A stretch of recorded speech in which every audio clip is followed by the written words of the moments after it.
hurries over to Sam, who sullenly looks down. The little dog stares up at him. The young man swigs his beer. Now his motorcycle arrives outside a corner building bearing round-arched doorways and windows. A darkened sign over the twin archway entry reads, Flynn's.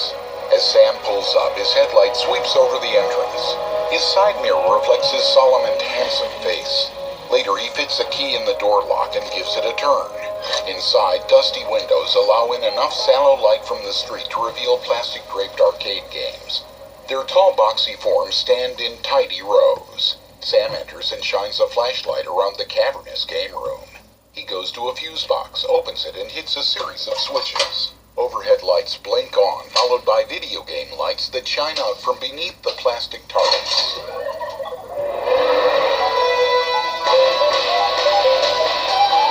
Sam crosses to a flashy rainbow-detailed jukebox and taps the song selection console. Miserlou-type lettering across the top reads, Quadraphonic Sound. The young man peers up at a second-story office overlooking the main floor. Entering, he finds a light agleam over a tarp-draped section.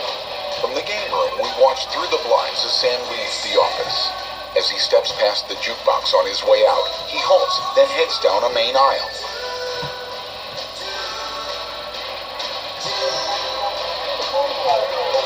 The plastic tarps on the games rustle as Sam advances past them. He arrives at a video game at the end of the aisle and removes its plastic tarp. The lit upper panel features two small Encom logos flanking a title, Tron. The low-res graphics on screen depict a blue light cycle and a yellow one tracing out right-angled paths of light as they compete. Sam gives the game a wry look, then digs a coin from his pocket, tosses it in his hand, and feeds it into the machine. The coin return spits it out at his feet. Picking it up, Sam notices a deep groove in the floor. He traces it with his fingertip, then studies the machine from different angles. The young man gets to his feet and gives the machine a push. It swings aside like an opening vault door. A small metal door stands behind it. Turning on his flashlight, Sam pushes it open, ducks through it, and shuts it behind him.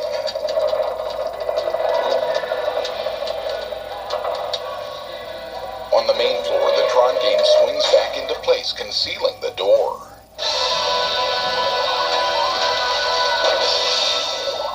On the other side, Sam arrives at the top of a stairway.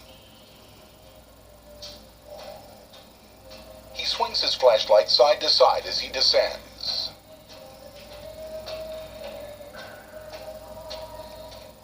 At the bottom, he finds a set of gray twin doors to his left.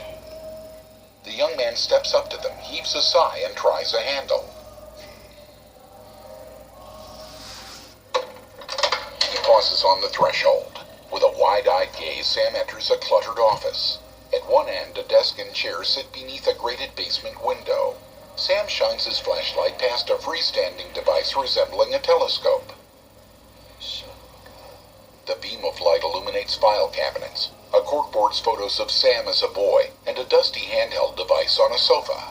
Facing the desk, Sam notices a blueprint on the wall headed The Grid. Sam approaches. On the desk, a glowing green prompt shines through a thick layer of dust. Sweeping some away, Sam activates a touchscreen computer that makes up the whole desktop. The operating system displays greenish data windows and a QWERTY keyboard.